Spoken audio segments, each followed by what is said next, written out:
AbzSav Tables Turn will be a three-part tune that mocks several dead rival members in nearly every bar, but the history behind these songs is not what you expect.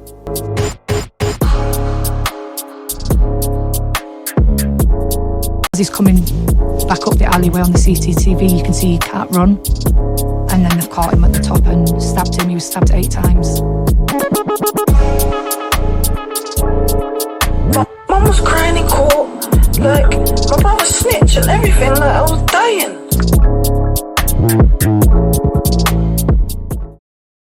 In this video, we're going to be looking at the history of a drill rapper called AbzSav, who released 3 of the most disrespectful songs in the UK drill scene, called Tables Turn.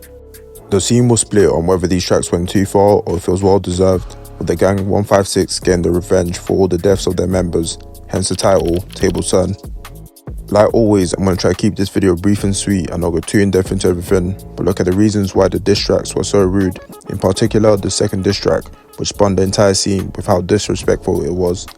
Before I begin, I just want to say that this video is not to glorify crime in any sort of way, but to provide information on individuals that are part of the UK drill scene. And with all that being said, let's get straight into it. In the London borough of Ealing, you have the gang 156, and the gang areas that form 156 is Southall in the postcode UB1, Northall in the UB5 postcode, and Greenford in the UB6 postcode, and together the postcode numbers make up 156. AbzSav is part of the UB5 Northall gang called N-Gang, and reps a smaller set in the gang called RCG, which stands for Racecourse Gang. 156 beefs with surrounding areas like CGM, Rayners Lane and Hayes, but their beef with Rayners Lane goes way back and allegedly started because of a school fight between members of the opposite gang. The 156 and Rayners Lane beef will become 10 times worse after the death of N-Gang member T-Wiz. T-Wiz was a leader and active member of N-Gang and would allegedly stab multiple Rayners Lane members as he rode around the block. On April 11th, 2017, Rayners Lane members T-Rose and Big K will go around Northall with a fat zombie knife looking for members, which is when they spot T-Wiz not too far from his house. The pair will chase after T-Wiz as he screams his brother's name for help. It won't be long until T-Rose catches up with T-Wiz and stabs him straight in the stomach, causing his guts to spill out. The police will be called and ambulance would arrive, but it was too late and T-Wiz passed away just 2 hours after the incident. You see, T-Rose was really good friends with a well-known CGM member called Digger D, who 156 also beef. So once news came out of T-Wiz's death, CGM members, who were known as 1011 at the time, would heavily mock his death and constantly mention him on tracks up until the CBO that stopped them from mentioning his name. Both T-Rose and Big K will beat the murder case, and T-Rose will release a music video further mocking T-Wiz as he reenacts the murder scene. The struggle for 156 won't end there, as on November 18th, 2017, a Rayners Lane GM called Jojo will travel from Ilford to Norfolk, where N-Gang are based, to look for his ops. Jojo will link up with 3 others and the gang will ride around the estate with 2 mopeds. The gang will spot some 156 members walking on Newham Close Road, which is the same road T-Wiz got stabbed to death on. Jojo and gang will hop off the moped and chase after them. A 156 member called Jason Isaacs, aka Jay, will run into a dead end, which is when the gang will stab Jay 8 times with a machete, piercing his lungs. Jason was able to survive the ordeal at the time, but just a couple hours later will be pronounced dead. He's coming back up the alleyway on the CCTV, you can see he can't run. And then they've caught him at the top and stabbed him. He was stabbed 8 times. An investigation was launched and Jojo will be the only member arrested. The feds will offer Jojo a deal if he gave up the names of the other 3 people who were involved in the murder, but he refused. Jojo will be found guilty of murder and given a life sentence with a minimum of 20 years. After the deaths of their members and all the mockery, the 156 gang will go on a rampage throughout the years, and they made it clear from their actions that anyone from Rayners Lane or associated with Rayners Lane were not safe. Apparently no 4 years are tired, 24 hours, 2 got dropped, they expired, start for the law, step with it now when I walk. AbzSav, who started taking music more seriously after being released from jail, will drop a tune on May 22nd, 2022 called Tables Turn, referencing the payback for the murders of their members. Remember how T-Rose stabbed T-Wiz to death? 156 didn't take this lightly, and 3 years later will go hunting for revenge. T-Rose, who moved from West London to Telford over 2 hours away, will be chilling near a car park until 156 members pull up in a grey Skoda and let off 6 shots at T-Rose, with 4 of the shots hitting him straight in the head. T-Rose would be pronounced dead at the scene, but the 156 gang weren't done yet. And in the same day, 156 members will circle an area in West London called Hayes, looking for rival members that are part of the Purple Haze gang. The gang will be shot with a shotgun and revolver and will spot a Purple Haze member called Shaq. And without hesitation, they start letting off shots, sadly killing him that very same day. The gang will burn the vehicle to get rid of evidence, but 5 people will be caught and charged with the murder, including a 13-year-old boy, which is just crazy that someone that young is involved in this case. AbzSav is referring to both these situations when he says 24 hours 2 got dropped, and the gang in general marked the situations as 2 in one day, showing that 156 weren't trying to let the death of their members go off lightly.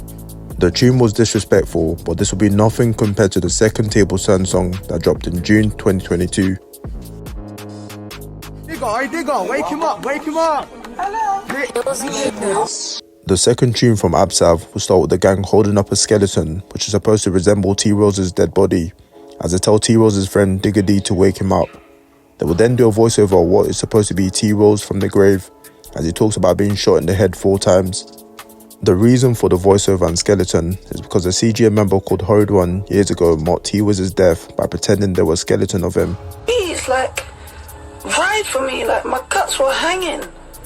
My mum was crying in court, like my brother snitched and everything. Like. You see, AbzSav will also hold up the skeleton and do a voiceover to resemble someone I mentioned before called Shaq, as they mocked his death and sent shots at the Hayes gang for not doing anything about the murder. has touched the North for you and I died on the 13th of October 2020. This tune here will mention several dead members from opposite gangs like Rayners Lane, SCG, Hayes and CGM, and it honestly had everyone speechless from beginning to end. AbzSav would mention an SCG member called LP and how he stabbed him numerous times. LP was stabbed 28 times inside a shop by AbzSav and 3 other N-gang members. The stabbing was so bad, LP had to get his lung removed, and it's honestly a miracle he's not dead. With N-gang member Nita B stating, LP got done like a Z, that's 28 times, how the boy not dead? If you made it this far, it probably means you're enjoying the video, so drop a like and subscribe to support the channel. The amount of rival members mentioned in the tune is actually insane, and I can't cover the backstory of the different situations because the video will be 1 hour long. But if you guys want to see a video in which I take a deeper dive into the tunes, do let me know in the comments. 156 were responding to all the years of mockery and violations from the other gangs with pure violence and mockery of their own. The part that had most people claiming that the tune went too far was when AbzSav mentions the death of a 15-year-old J Taps. On the 11th of October 2021, Rayners Lane member J Taps was on his way to school when he bumped into an N-gang member called Slim. The two will start fighting and Slim will pull out a knife and start stabbing J Taps as he laid on the floor helpless. In the footage filmed by a bystander, which I can't show on YouTube for obvious reasons, you can see Slim run away after repeatedly stabbing J Taps. The crazy thing is, this all happened in the early mornings as little kids were around trying to get to school. Police and ambulance will arrive, but it was already too late and J Taps was pronounced dead at just the age of 15. AbzSav will again use the skeleton and voiceover to mock 15-year-old J Taps' death, as a month before the incident, J Taps took a photo in the RCG gang area and now he hasn't made it to the age of 16. T-Rose, Shaq and J Taps will be the laughing stock of the whole diss track, with AbzSav also mentioning how he was laughing when T-Rose's mum was crying. She can't stop crying. I laughed when the sun was dying. Flat on the floor and his face was lying. The same way CGM members were mocking T-Wiz's mum for crying in court. This tune, along with his first Tables Turn, will get deleted off YouTube and had mixed opinions on whether AbzSav went too far or if this was expected and deserved because their years of essentially poking the bear. The song was so disrespectful that it had a UK drill scene completely speechless, but AbzSav wasn't done yet and drops a third track to seal the deal. The third track wouldn't hold back on the violence either and will go on to get deleted by YouTube. Like I said, I won't touch on the third track in this video, but let me know in the comments if you guys want to see a part 2 going through all the tracks in detail. T-Wiz's sister will go on to do a documentary style video where she addresses her brother's death and speaks on the AbzSav diss tracks. But maturely speaking, I see right through it, and really and truly we all know justice has been served. Don't be so childish about it, keep it stepping. But I'm the biggest advocate. If that's what you want to do, I support you. Years after the diss tracks, AbzSav will continue releasing music, but will have in-house beef with another 156 member from the Greenford side called White Rate. It's not known what the argument was about, but it led to RCG and 6 Gang, which are sets in 156, coming for each other. Rumours will come out that an RCG member called YB was stabbed in the leg by the 6 Gang and it had to be amputated, with AbzSav replying that RCG raided Work Rate's mother's house. This whole in-house beef was weird because these guys were so close at one point and now they're trying to finish each other off. Around 2024, AbzSav will quit making music and will start looking for different avenues like streaming on Twitch. He'll explain the reasons why he stopped making drill music and how the drill scene is slowly dying. No, 100%. 100%. Drill's dead, bro. Like, bro, even when I'm in my car and I'm driving, you think I wanna play music? Oh, my man got yinged, my man got this, my man bun, my man is dead, man. We all heard it. We've heard everything in drill. Like, there's nothing more for me to listen to. Like, people talk about I chef this, I nank this, I bun this, I done this, I done that. Everyone's a bad man in London. AbzSav's table turn diss tracks will continue to be talked about to this very day because of how rude and mad the whole thing was. I guess the question that was on everyone's head was, did AbzSav go too far? It's good to see AbzSav stepping away from the roads, as there's only two ends to that sort of life, prison or death. If you take anything from this video, let it be that the gang life is truly not something you want to be involved in. As you can see, these lot are losing their lives at such a young age, literally 13 and 15 years old. You've got family and friends that fully care for you, so stay smart and let me know in the comments if I missed anything, and I'll see you guys in the next one. God bless.